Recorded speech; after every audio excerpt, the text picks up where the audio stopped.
بسم اللہ الرحمن الرحیم۔ السلام علیکم محترم ناظرین۔ نمازی کا شہید سے پہلے جنت میں داخلہ۔ حضرت ابو ہریرہ رضی اللہ تعالیٰ عنہ فرماتے ہیں کہ ایک قبیلہ کے دو صحابی ایک ساتھ مسلمان ہوئے۔ ان میں سے ایک صحابی جہاد میں شہید ہو گئے اور دوسرے صحابی کا ایک سال بعد انتقال ہوا۔ میں نے خواب میں دیکھا کہ وہ صاحب جن کا ایک سال بعد انتقال ہوا تھا ان شہید سے بھی پہلے جنت میں داخل ہو گئے، تو مجھے بڑا تعجب ہوا کہ شہید کا درجہ تو بہت اونچا ہے، وہ پہلے جنت میں داخل ہوتے۔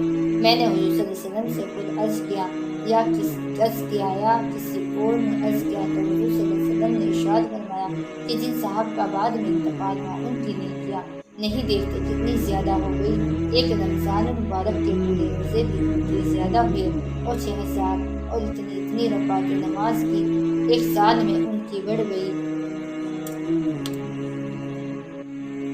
اگر ایک سال کے تمام مہینے 29 دن کے لگائے جائے اور صرف فرض اور وتر کی 20 رکعتیں شمار کی جائے تب بھی 6960 رکعتیں ہوتی اور جتنے مہینے 3 دن کے ہوں گے 20 رکعتوں کا اضافہ ہوتا رہے گا اور سنتیں و نوافل بھی شمار کیے جائے تو کیا ہی پوچھنا۔ ابن ماجہ میں قصہ اور مفصل آیا ہے۔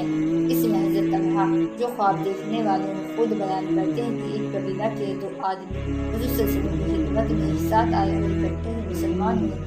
ایک صاحب بہت زیادہ مستعد اور ہمت والے تھے، وہ ایک لڑائی میں شہید ہو گئے اور دوسرے صاحب کا ایک سال بعد انتقال ہوا۔ میں نے خواب میں دیکھا کہ میں جنت کے دروازے پر کھڑا ہوں، وہ دونوں صاحب بھی وہاں کھڑے ہیں۔ اندر سے شخص آئے، ان صاحب کو جن کا ایک سال بعد انتقال ہوا تھا اندر جانے کی اجازت ہو گئی۔ جو صاحب شہید ہوئے تھے وہ کھڑے رہ گئے۔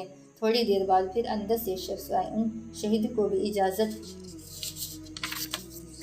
ہو گئی اور مجھ سے کہا کہ تمہارا ابھی وقت نہیں آیا، تم واپس چلے جاؤ۔ میں نے صبح کو لوگوں سے اپنے خواب کا تذکرہ کیا۔ سب کو اس پر تعجب ہوا کہ ان شہید کو بعد میں کیوں اجازت ہوئی، ان کو تو پہلے ہونی چاہیے تھی۔ آخر حضور صلی اللہ علیہ وسلم سے لوگوں نے اس کا تذکرہ کیا تو حضور صلی اللہ علیہ وسلم نے ارشاد فرمایا کہ اس میں تعجب کی کیا بات ہے؟ لوگوں نے عرض کیا کہ یا رسول اللہ، وہ شہید بھی ہوئے اور بہت زیادہ مستعد اور ہمت والے بھی تھے اور جنت میں یہ دوسرے صاحب پہلے داخل ہو گئے۔ حضور صلی اللہ علیہ وسلم نے ارشاد فرمایا کیا انہوں نے ایک سال عبادت زیادہ نہیں کی؟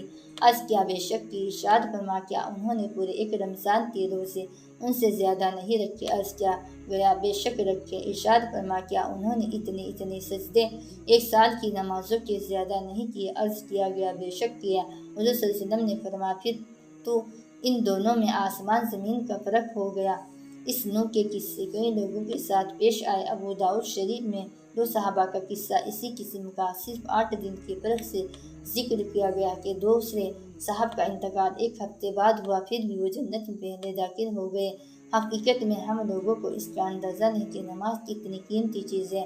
آخر کوئی تو بات ہے کہ حضور صلی اللہ علیہ وسلم نے اپنی آنکھوں کی ٹھنڈک نماز میں بتلائی ہے۔ حضور صلی اللہ علیہ وسلم کی آنکھ کی ٹھنڈک جو انتہائی محبت کی علامت ہے، معمولی چیز نہیں۔ ایک حدیث میں آیا کہ 2 بھائی تھے، ان میں سے ایک 40 روز پہلے انتقال کر گئے، دوسرے بھائی کا 40 روز بعد انتقال ہوا۔ پہلے بھائی زیادہ بزرگ تھے، لوگوں نے ان کو بہت بڑھانا شروع کر دیا۔